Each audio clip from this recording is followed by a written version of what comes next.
Hello and welcome to the Orford Mining Talk. My name is David Christie and I am the CEO and President of Orford Mining. Thank you to the One-to-One EMEA conference for hosting this conference and giving me the opportunity to speak. Orford Mining is a relatively new company, began trading in October 2017, so we're exactly 3 years old. We believe we've discovered a brand new gold district in Northern Quebec that is very exciting, high grade and full of potential. And we also have a number of other projects which I will talk about. I will make some forward-looking statements. I'll let you read those at your leisure. A few key things I want you to take away from this talk. First, we have a very strong balance sheet. We're fully financed for the next year. We just completed a $5.25 million private placement on October 16th, 2020. In the spring of 2019, Alamos Gold became a 22.2% shareholder, and they're supportive until this day. And we're supportive in our recent financing. And otherwise, we have a widely held ownership, both funds and individuals.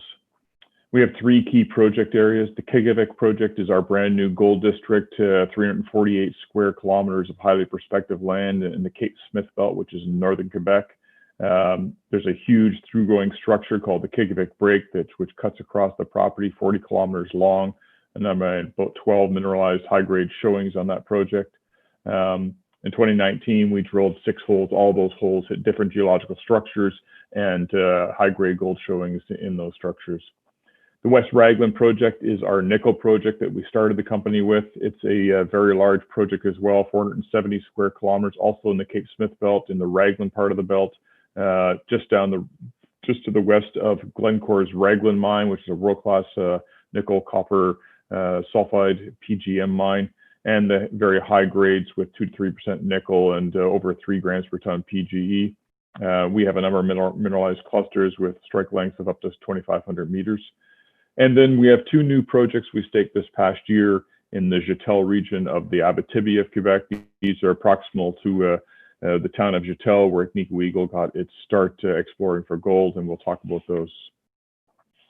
This is our management team. I'm the president and CEO. I've been with the company since the beginning. Prior to this, I was an exploration geologist for about 15 years. And then I was a equity analyst with TD and Scotia. Following that, I managed money with the Dundee Group. While I was doing that, I became CEO of a company called Eagle Hill. We helped orchestrate a 4-way merger to create what is today's Osisko Mining. And I've been on the board of a number of other companies. The rest of our management team is in front of you. 2 key people to point out are Alger St. Jean and Michelle Ciarantino. They guide our exploration on our projects and are very experienced. And then the rest of our board, including a number of new people, including Ben Pullinger, who joined our board this past year from Exelon Resources, and Peter McPhail is the Alamos Gold rep on the board and their COO. Our market cap currently sits around just shy of $19 million. With our financing we just did, our balance sheet is very strong, and we've seen a recent uptick in our share price with new shareholders coming in, very supportive. The 2 founding shareholders, Alamos Gold and Dundee, sorry, not Alamos Gold, Karora Resources and Dundee Corp have both sold down on their positions, and I brought other shareholders in to replace them this past spring. So just to give you an idea where we sit in Canada, our 2 projects in the far northern part of Quebec, up here in the Agava Peninsula, are very similar in geography to the Meadowbank, Hope Bay, and Meliadine projects. The Western Arctic has seen gold exploration since the late 70s, early 80s. This part of the Arctic in northern Quebec has just started to see gold exploration with our discovery of the Qiqavik Project. It's principally been a nickel exploration area, and hence our nickel project, West Raglan. And then our McClure East and Joutel South projects are much further south in the Abitibi with great logistics.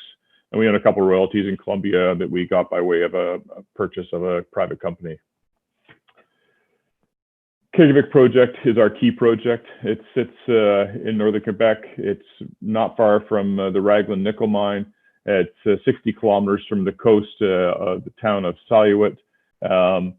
Very large through-going structures on the project, very similar tectonic and age setting to some big gold belts in the world, such as the Flin Flon Snow Lake Belt in Canada, the Ashanti Gold Belt in Western Africa, Tsunami Goldfields, Western Australia, and the Parama Belt in Brazil. So it's got good company in the world as far as big gold deposits. We discovered what we think are 12 mineralized areas on the project, all of them very high grade. This map gives you a good idea of the kind of grades we're seeing at surface in the showings we've discovered. One thing I'd like to point out is we've only spent about 21 weeks on the ground here to date. Field seasons are short, and we have had limited budgets till now, but we've done a lot of work in that short period of time. You can see grades go from 13 grams in the far western side of the project all the way up to 650 grams in the center part of the project. So some huge grades, all in different geological environments, all proximal to some pretty big through-going structures, such as the IP lake structure, this yellow one, the interlake structure, this orange one, or the big Qiqavik structure, this black one. This is the drilling we've done to date, only about 5,500 meters of drilling in total.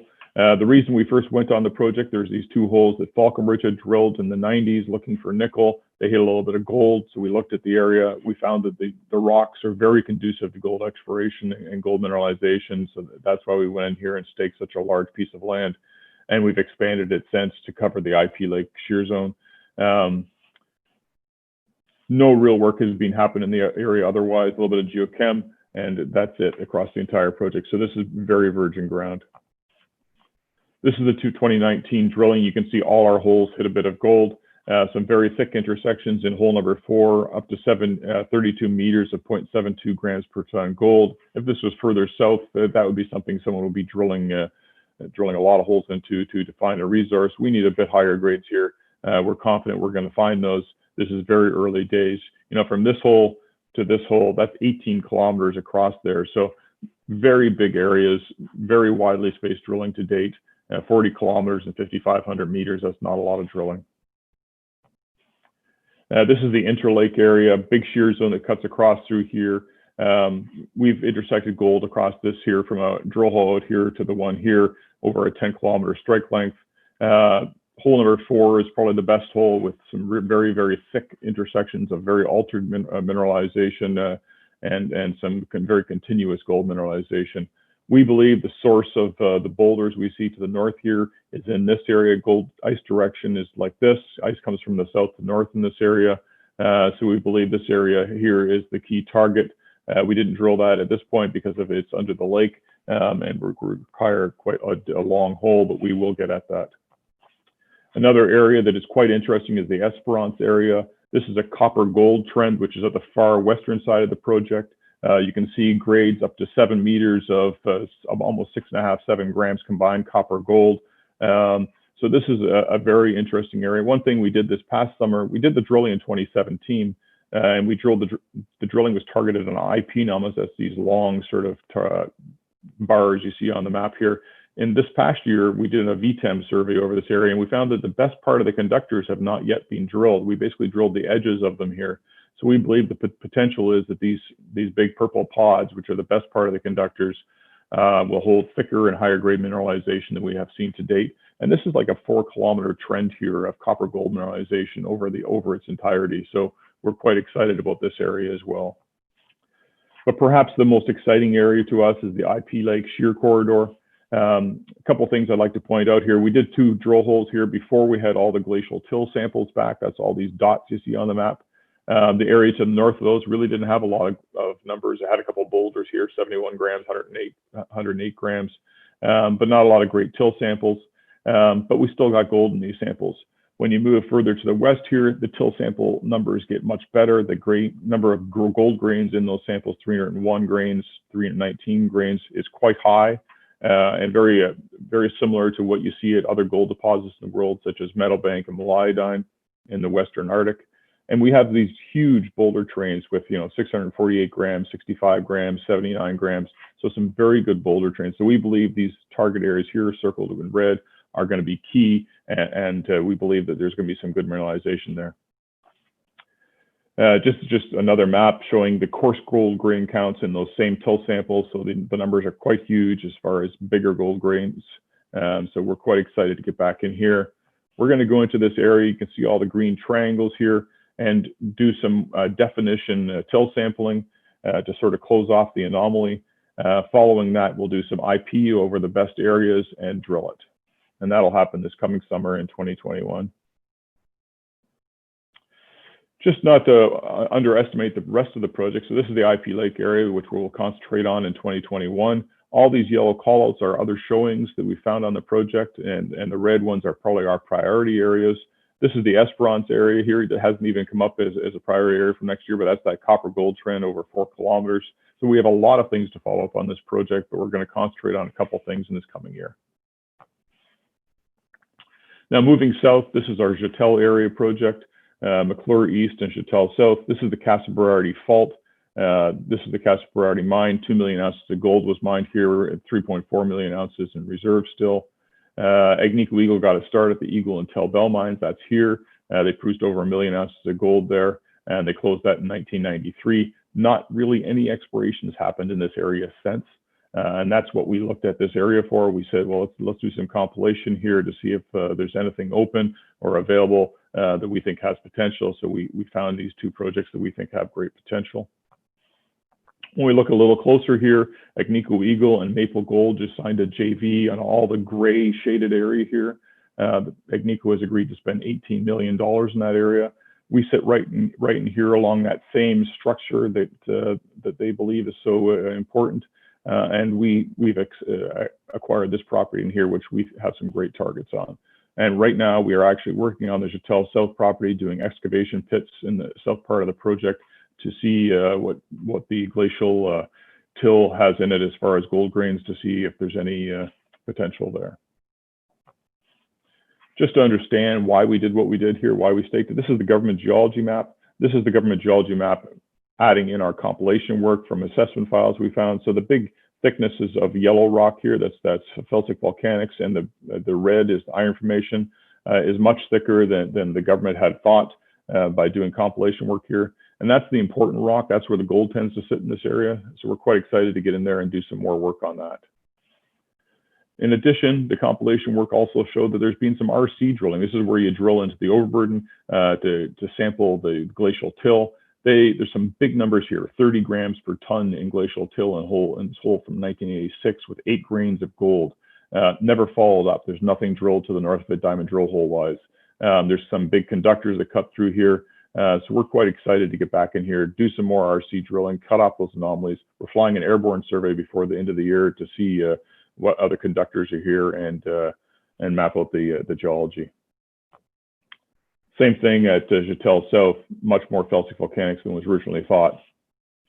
This is the work we're doing right now. We're doing RC drilling and excavation pits, and we're flying these 2 projects with airborne geophysics.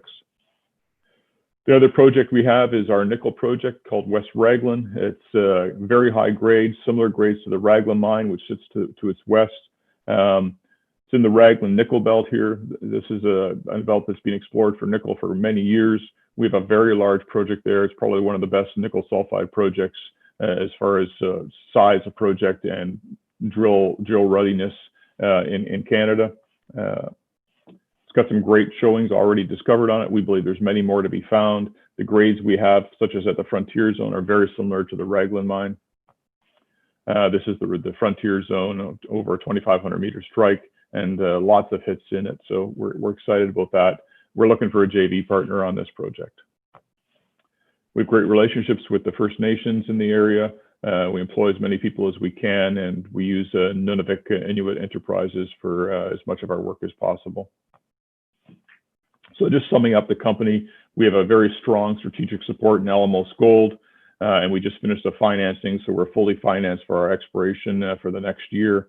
We have a massive land position in what we think is a new emerging gold district at Qiqavik and the Cape Smith Belt. And we also have a good gold position in the established gold district in the Abitibi in the Joutel region. And of course, we have our nickel project, which is one of the best nickel sulfide projects in the world. We have a potential for multi-million ounce gold deposits, we think, at Qiqavik. We're, of course, working in Quebec, which is a safe jurisdiction. And we continue to look for other new opportunities in Canada for exploration.